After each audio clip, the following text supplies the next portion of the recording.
Singapore is one of the richest countries in the world. It has more billionaires per capita than any other nation outside of Monaco, the second busiest shipping port on Earth, a massive financial centre, third only to London and New York, and a GDP that puts most of its far larger, more populated neighbours to shame. What's more is that, despite what a lot of people may think, it's not like Singapore is just a tax haven exclusively benefiting the super rich either. Despite its tiny size, immense wealth, and incredibly dense population, Singapore has effectively the highest home ownership rate of any advanced country on Earth. This is all alongside world-leading healthcare, education, public transport, public amenities, and, most importantly for a lot of its residents, unparalleled public safety. Now, you probably already knew all of this. Singapore's reputation as a magnet for global wealth is not exactly a secret, even if it has come with some major, and often overlooked, trade-offs. But less than a lifetime ago, the story was very different. Far from what it is today, Singapore was one of the poorest places anywhere on the planet. Its people lived in ruins, left behind by a consecutive string of occupying forces, barely able to feed themselves. This desperation bred serious animosity amongst the diverse population stuck living there. Civil unrest, crime, disease, and malnutrition were everyday realities. The swampy peninsula was simply so destitute and politically problematic that it became the first, and so far only, nation in history to achieve its independence involuntarily. Yeah, that's right. Almost exactly 60 years ago, the newly formed state of Malaysia saw what was going on in this city and literally decided to kick them out of the club. But since then, the story has changed entirely. No population in recorded history has gained more wealth more quickly than the people of Singapore, who are now 400 times richer than they were back when they had independence thrust upon them. What happened in between then and now is a valuable history lesson that can teach us many of the right things, and a few of the wrong things, about what it takes to build a modern economic superpower from the ground up. I'm calculating in terms of the next generation, in terms of the next 100 years, in terms of eternity. So many good reasons to love Singapore, and that makes it difficult to move away. Most Singaporeans live in slums. Around 70% of them. People who import and sell K-pots in Singapore are set to face jail and caning. And we don't want to wait until it goes out of control. Well, essentially, Singapore has become a safe haven for the super rich. And believe you me, the next 1,000 years, we will be here. Thanks to now having some of the longest life expectancies in the world, there are tens of thousands of Singaporeans still around today who have lived through the entire transformation of the country. What these people overwhelmingly say is that they are immensely proud of their success, but getting there involved taking risks most other countries wouldn't be willing to take, making sacrifices most other countries wouldn't be able to make, all mixed in with simply being in the right place at the right time. On that last point, the story really starts in December of 1941, and as far as right place, right time goes, this was the complete opposite. A few hours earlier, the Japanese had just bombed Pearl Harbor, and they knew that they would need access to vital resources like tin, rubber, iron, and oil to fight a protracted war in the Pacific. Their forces invaded the Malay Peninsula from existing territory in Thailand and started pushing down towards what was then the British fortress city of Singapore. The British Empire knew the same thing that the Japanese Empire did. Singapore was a vital position that could easily block naval movements in and out of Asia through the Malacca Strait. What the Brits didn't expect was that Japanese forces would attack down through the dense jungles of Malaya instead of by the ocean. Singapore was one of the most heavily defended ports in the world at the time, but only from the ocean. Nobody thought an invasion by land was even possible with a modern army, so the fortress city didn't even have guns facing out that way. By the opening weeks of 1942, British forces were expelled from Singapore, and Japan took control not only of the naval base, but also the resources up and down the peninsula as well. At the time, even Winston Churchill called it the worst disaster and largest capitulation in British history. The occupation of the city and the people that were left behind was brutal, and it did lasting damage even after the war was over. The Japanese introduced something called banana money for use in the occupied territory, but these bills were only stamped on one side of crude paper, and, unsurprisingly, were printed as the needs of the military required. Inflation hit 1,000,000% in the 3 years under Japanese rule, and when the British returned to reclaim their lost outpost, they were met with complete devastation. The population had been left with no real authority, so looting and mob justice had filled the vacuum. Unfortunately, it didn't get much better in the years to come. The trend of the region at this time was decolonization, as European powers had been weakened from fighting the war, and new global organizations like the UN promoted everybody's right to self-determination. But this put Singapore in a bit of a tough position. Before it was a colony, it was only a small trading outpost with a permanent population measured in the hundreds. Unlike a lot of other ex-colonies that were claiming their independence, it didn't have a strong identity to pull people together. What's more is that Singapore wasn't like a lot of other colonies that were thoroughly exploited exclusively to attract wealth from their land and their people. Yes, it was still a colonial settlement, not Disneyland, but most of the people that lived there chose to move there for the opportunities it provided, even if there were still steep and immovable hierarchies of power. This was a very different experience to most other colonies who had an occupying force invade their home.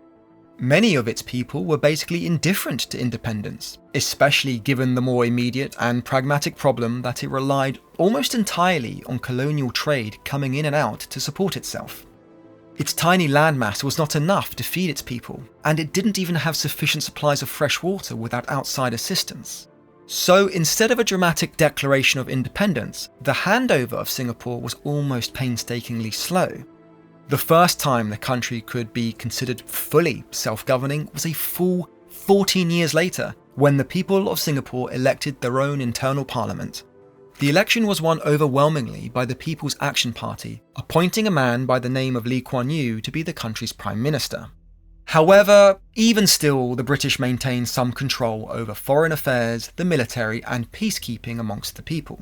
This was something of a begrudging win-win at the time. Singapore could rely on some support still coming from the British, and in return, the British got to maintain their strategic position in Asia. If you could even call this independence in the first place, it didn't last long anyway. In 1963, under the watchful eye of the British, the regions of Malaya, Sabah, Sarawak, and Singapore joined together to form a federation simply known as Malaysia. The hope from the British was that these 4 states would become more self-sufficient when unified, and also less amenable to the spread of communism. It was at this point that any official control from the British completely ended, although they still maintained a military presence as guests, not too dissimilar to how the USA maintains military bases all over the world today. For Singapore, this merger was another lifeline, since it could now rely on food and water from mainland Malaysia, although it didn't last for long. Since Singapore's population was made up primarily of people who had moved there for opportunities during the city's time as a colonial port, they were ethnically and culturally distinct from the rest of Malaysia. The support the city was counting on was limited and slow. This was partly because the rest of the country was dealing with its own problems at the time, and partly because they saw Singapore as a separate, lesser group of people. Unsurprisingly, more civil unrest broke out amongst a group of people who had now been tossed back and forth between various disinterested rulers for more than 2 decades. The central Malaysian government saw this unrest, but instead of committing resources to dealing with it, it just expelled Singapore from the Federation. So if you're trying to keep track, in the span of just over 20 years, Singapore went from a British colony to Japanese military occupation to British military occupation to a semi-self-governing state under British sovereignty to part of Malaysia, until it involuntarily became a fully independent nation. These are also just the big changes. I've skimmed over a lot of smaller details about how poor old Singapore became a global hot potato for a little bit there. Now, an important tidbit of information for you is that even though its eventual independence was involuntary, and immediately devastating to what remained of the local economy, the country still celebrates this day of independence as a national holiday. Its expulsion from Malaysia may have marked a low point, to cap off several decades that weren't exactly fantastic to begin with. But at least now, the city-state of Singapore had clarity. It simply couldn't rely on any outside powers to save it, and so it would have to make do with what it had. So, what did it have? Well, there were really only 2 things. The first was a geographic position that had been coveted for centuries, and the second was, well, nothing to lose. The desperate state of affairs at the time gave the newly independent government the motivation and the political will to take a lot of power and start taking equally big swings at the problems. The first issue on the chopping block was the tensions between the country's ethnically diverse population. When an economy is bad, humans will inevitably look for someone else to blame it on. Another identifiable group of slightly different humans is always easier to pin a country's problems on, especially when they are competing for the same group of scarce resources. But the government, and in particular that Prime Minister from earlier, had a solution to this: housing. They used their administrative powers to buy back large tracts of land. Well, large by Singaporean standards at least. They were also able to use their power to acquire this land at very generous rates. The newly created Housing Development Board then started a massive building spree to create enough public housing to accommodate the country's entire population. This achieved 3 important things. The first was that it created jobs for hundreds of thousands of people who otherwise had no opportunities for employment. The second was that it moved people out of the slums that had been building up across the city and into comparatively luxurious modern developments. In his memoirs, Prime Minister Lee Kuan Yew noted that the best way to align people's interests with those of their nation is to make sure that they actually share in the ownership of that nation. People are more willing to make sacrifices for their homeland if they actually have a home. My primary preoccupation was to give every citizen a stake in the country and its future. The third thing this construction boom achieved was a little bit more controversial: unity amongst the divided population. The slums of the impoverished country were heavily split along racial lines, but the new public housing would do exactly the opposite. Even to this day, apartments in public buildings must be divided up between different ethnic groups, so that they are all forced to live alongside one another. The government surmised that tensions were much less likely to flare up if these people actually interacted with one another day in and day out, rather than residing in their squalid, insulated slums. But you might be wondering how this destitute country actually paid for all of this development. Well, the genius thing is, it didn't really need to. The land it acquired was purchased very cheaply because back then, Singapore was not exactly prime real estate. And well, the government wasn't exactly asking twice. The workers were very cheap as well. A law was also introduced mandating that a fixed percentage of their salary would be paid into a savings fund, which they could use as a down payment on one of the public apartments they were constructing. This system is still around today, forcing Singaporean workers to be some of the most prolific savers on the planet. The best part was that once the Housing Development Board had finished constructing a building, it could sell off the apartments for a small profit to fund even further construction. Now, as inspired as this nation-building exercise was, it eventually had a limit. Building houses may have been a cost-neutral exercise for the government, but the people still needed a source of funds to keep paying for these homes, and with the British moving out the last scraps of their forces by the end of the 1960s, the country would need a new source of foreign income. The city was built on facilitating and middlemaning trade between colonial empires that were now all but extinct. So the maverick new government had to take yet another risk and bet their entire country's future on attracting a new, far more efficient type of global empire: the international corporation. So it's time to learn how history works to find out how Singapore became the cornerstone of the modern global economy. This video is sponsored by Storyblocks. If you've ever wondered where we get the stock footage that brings these videos to life, the answer is simple. We use Storyblocks. Storyblocks is an all-in-one stock media subscription that gives you unlimited downloads of high-quality footage, music, images, sound effects, and even templates. What we love about it is that it's all under one predictable subscription cost, so you don't have to worry about hidden fees or paying per clip. It just lets you focus on creating. We've been using Storyblocks for years, and honestly, it has never let us down. It has saved us countless hours in editing and given us the freedom to experiment with new ideas without worrying about cost or access. And because so much of their library comes from real artists, the content feels authentic and fresh, not the generic stock stuff you might expect.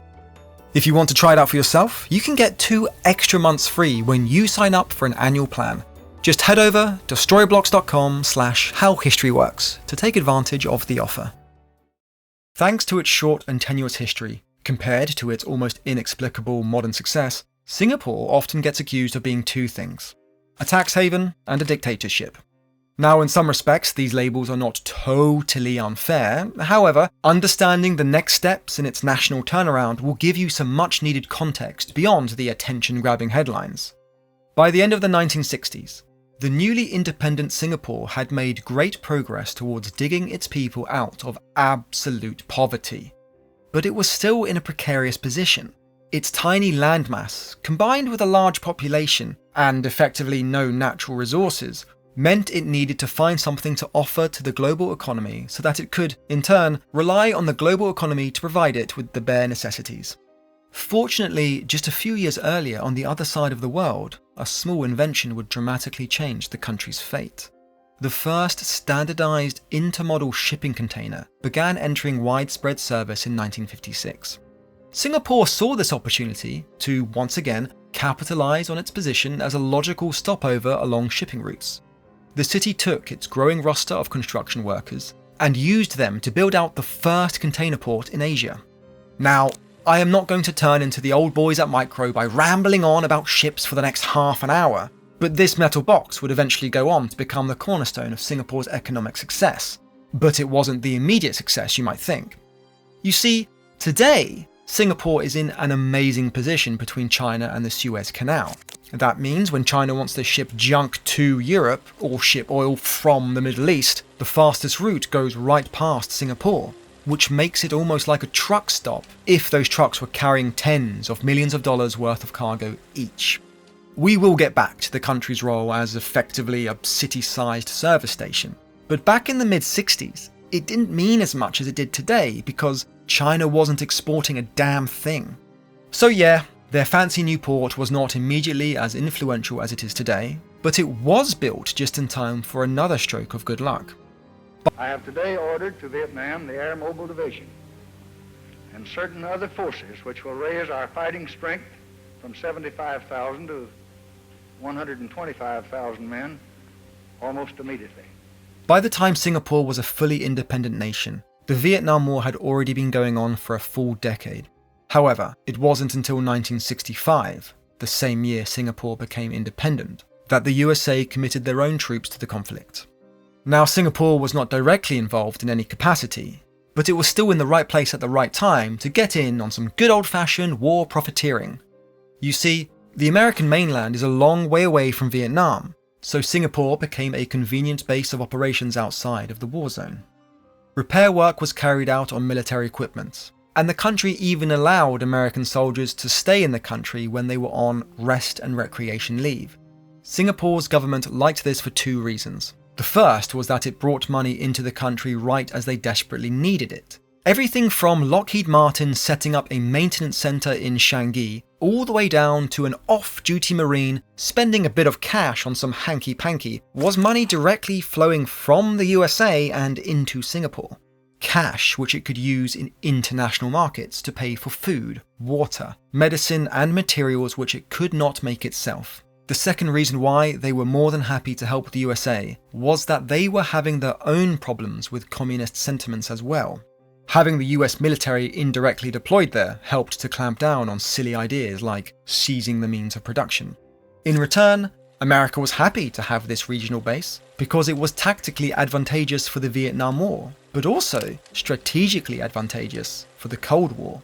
By the end of the Vietnam conflict, the USA was investing hundreds of millions of dollars into Singapore every year, because by building up its economy, there was a far lower chance that it would become another country falling to communism. Foreign investment continued well after this particular war came to an end, because the country had quickly gained a reputation for being an easy place to do business. As part of its strong-handed initiative to unify a divided people, another major push by the government of Singapore was that all of its people would speak English. English was taught in schools, all official business was conducted in English, and the government set up programs to make sure that everybody learnt English. There were three key motivations for this decision, and the first goes back to just how divided the country was immediately after independence. The population spoke mainly Malay, Hokkien, Cantonese, Teochew, Tamil, and less than half of them spoke English, especially after British forces started leaving. With no way of even communicating between these groups, it was perhaps unsurprising that they didn't really get along. But if everybody spoke English, that would go a long way to cutting through those differences. The second reason was that there were simply fewer communist revolutionaries who spoke English. This may sound a bit wild today, but back then, having a common language that was shared by the West rather than the East made it much easier to spread the right kind of idea. But the most important reason why they went all in on English, though, is that Prime Minister Lee Kuan Yew saw the way the world was going. The USA had become the world's central economic superpower, and the British had left behind a network of English-based trade. Global business was going to be done in English, and if Singapore wanted to be involved in that business, its people would need to speak it. This idea was so important to him that he dedicated an entire chapter to it in his book. The simple reason why Singapore first became a logical centre of business was because it was the easiest place in Asia for most businesses to communicate with. It also carried over a judicial system, almost identical to the British system that was already in place. This was partially done out of convenience, since building a new legal framework from scratch was not high on the priority in the early days of struggle, but it was also a well-calculated decision. A British-style legal and court system meant international businesses could be fairly confident in making contracts and enforcing terms in roughly the same way that they would in Europe or America. These business conveniences combined with the fact that, back then, the population was still relatively poor and demanded low wages, which, for a growing list of international companies, was a great opportunity. On top of that, Singapore is located almost exactly in between the USA and Europe, which made conducting finance around the clock easy with these overlapping time zones. Of course, the final ingredient in this soup of international commerce was taxes. Singapore does have low taxes on personal income and businesses, something that it has maintained for a long time to encourage foreign businesses to set up operations within the city. Since the 1970s, as a growing financial centre, businesses saw Singapore as a convenience location where they could employ cheap labour and pay low taxes on their profits. It was a pretty good deal that attracted a lot of investment and created a lot of opportunity for Singaporean workers. This is probably why it is a strategy that has been copied by other hopeful business hubs like Dubai and Rwanda to varying degrees of success. But even to this day, every time a high-profile global billionaire moves to Singapore, it is inevitably accompanied by articles about how the city is just one glitzy tax haven for the ultra-wealthy. However, the numbers tell a slightly different story. Singapore does have taxes, a lot of them actually. It just has the right kind of taxes for the kind of economy it's running. Income taxes and business taxes are low, but taxes on property, sales and cars are quite high. Taxes have actually been a very effective tool for Singapore to not only raise revenues to fund regular public services, but also to shape the behaviour of their people. For example, the country is tiny, and as cars were becoming more popular, the government was afraid that the whole place would become incredibly congested. But instead of just outright banning cars, they made them incredibly expensive through various fees and taxes. This made people more likely to just use public transport. But if they did insist on driving, it made the government a lot of money that it could then spend on other projects without taxing businesses or workers. For billionaires, paying $2,000 to register one of their cars, this is easily worth it if it means lower capital gains and income taxes. However, overall, the composite tax rate in Singapore is actually higher than it is in the USA as a share of the overall economy, according to the World Bank. So if they really are a tax haven, they kind of suck at the not taxing part. The amount of taxes they do raise is actually even better when you remember that in a normal-sized country, there is a lot more to build. The biggest highway in all of Singapore takes just 15 minutes to drive, depending on traffic, and most other government services are similarly cheaper thanks to its compact size. But taxation alone is far from the government's only source of income. Singapore is one of the biggest exporters of fossil fuels anywhere on Earth. This is very impressive when you consider the country's small size, and even more impressive when you realise that it doesn't actually have any of its own appreciable oil. What it has built, though, is several of the world's largest oil refining complexes. Once again, the country had seen an opportunity to play the role of a good middleman. By the 1980s, oil was flowing in bulk from the Middle East and then up into Asia. Ships sailing this route had to go through Singapore anyway. Instead of shipping unrefined oil all the way to the end user, it was more efficient to split the route into two parts. Crude oil tankers would just sail from the Middle East to Singapore and then back again, and then specialised ships would take refined hydrocarbons straight to their end user. Now, I am not a chemist, so please forgive some details here. When you refine crude oil, you separate it into several different end products: butane and propane, then gasoline, then kerosene and diesel, and at the very end there are some nasty, sludgy, heavy oil fuels. When companies import fossil fuels, they are normally only interested in one of these products, so doing the refining in Singapore lets them pick from a centralised marketplace rather than having to do it themselves. There is one other advantage to doing so much oil refining in Singapore too. The nasty sludge that's left over once the nice fuels have been refined is what is used to power most of the world's ships. And nowhere on Earth has more ships passing by every day than Singapore. This means that instead of it becoming a waste product that they have to find a use for, they can sell it right on the corner of modern trade. Today, about 10% of Singapore's entire landmass is dedicated just to refineries. In an extension of their business-friendly mindset, the government back in the 1980s entered into a partnership with oil giants like Shell and Exxon to create a series of new islands that would house these facilities. This would let the country basically play the role of a city-sized gas station for ships without putting nasty industrial facilities right on the doorstep of its people or the international businesses it was trying to attract. Singapore also operated its own publicly owned refinery, which, when combined with fees paid by the other oil companies, gives them another source of income that doesn't come from taxing work or business activity. A lot of this money also goes into a series of sovereign wealth funds that invest the money they save to fund large projects and to maintain financial security. If you know someone who grew up poor and then eventually went on to start a business or land a really good job, you have probably seen firsthand how they like to save a lot of money so that they never have to worry about not having enough ever again. Singapore has exactly the same kind of mentality, but on a national scale.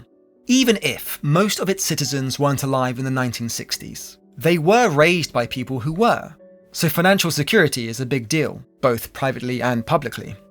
Privately, Singapore has one of the highest saving rates of any country in the world.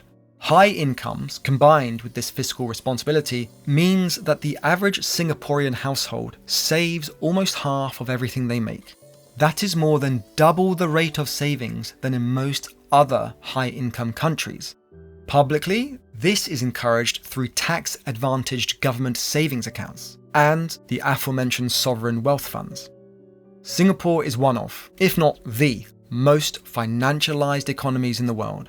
That normally comes with significant risks of financial crises turning into economic crises. But thanks to their exceptional savings culture, the country has been able to weather several downturns remarkably well, including the Asian financial crisis.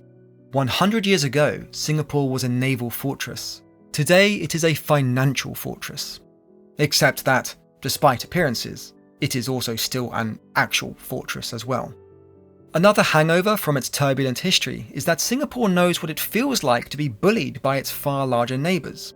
Despite all of its financial success, there is still the practical reality that without a steady supply of outside resources, its people won't have food or water. Now, it has dealt with this constant threat in a few ways. Over its history, it has tried to maintain friendly relationships with the USA and other regional powers, even if that meant walking a diplomatic tightrope. Today, that job is arguably more difficult than ever. On one hand, there is China, who is responsible for a huge share of the trading volume passing through its ports and a major military threat. And on the other hand, there is the USA, who maintains major military operations in the country, as well as being a huge source of continued foreign investment. Now, in addition to being a good mediator, Singapore also has one more ace up its sleeve. And that is an absolutely enormous military of its own. After the British moved their military out way back in the 1960s, The government realised that they would need to be able to defend themselves from neighbours who could cut them off from resources and from dissenting factions within the country itself. Just 2 years after independence, the national service was introduced, mandating conscription for able-bodied men over the age of 18, something that is still a requirement in the country. In the 60 years since, Singapore has never gone to war, but it still maintains one of the best funded and most capable militaries in the region.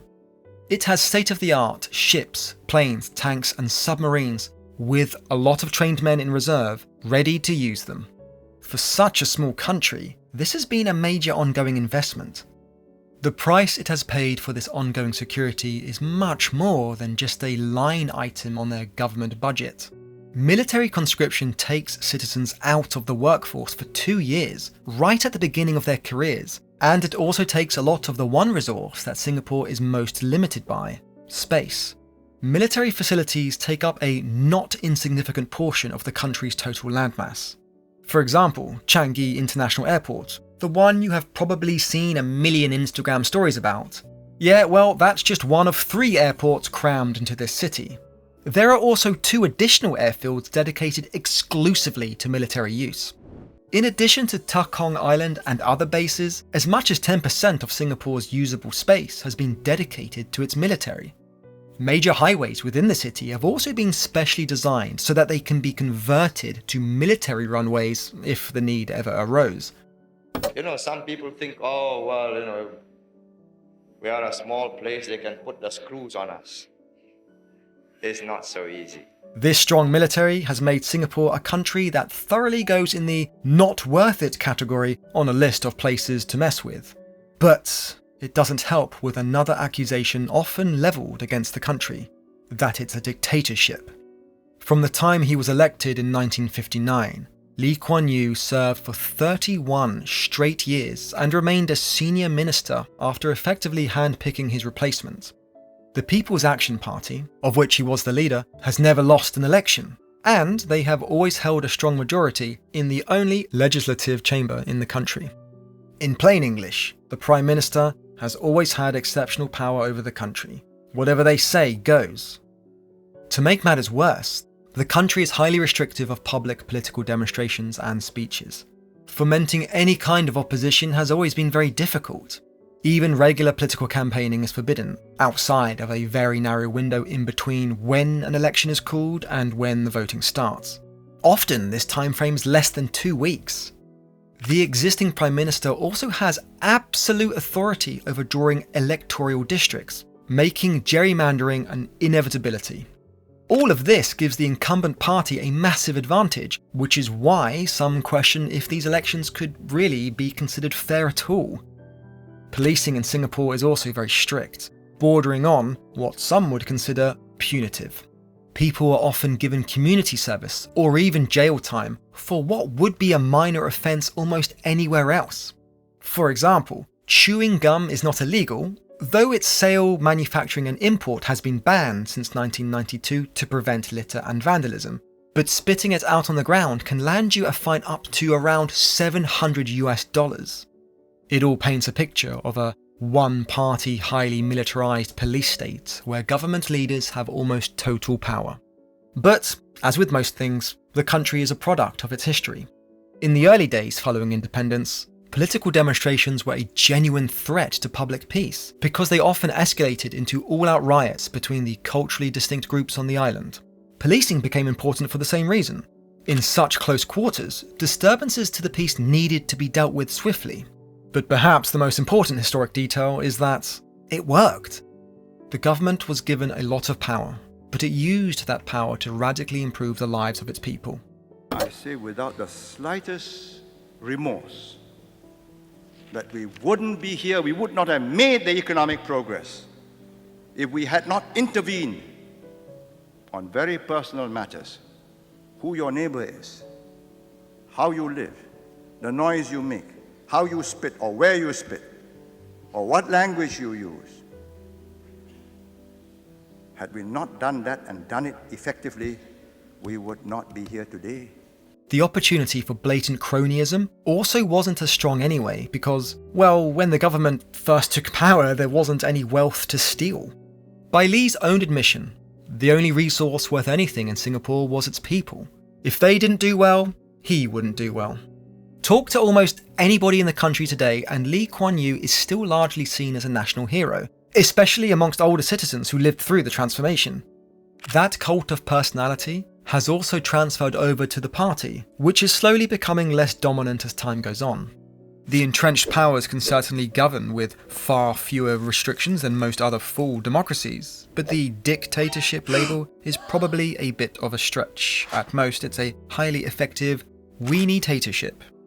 The country is still far from perfect.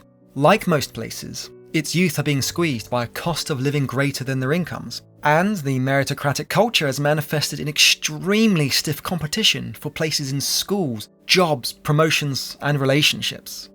But if there was ever a country that exemplified the idea of hard times creating strong people, who in turn make good times, it would surely be Singapore. During the same time, on the other side of the planet, there was another financial superpower forming. Go and watch this video next for a breakdown of Warren Buffett's entire investing career without the usual spin that comes with it. And don't forget to like and subscribe to keep on learning how history works.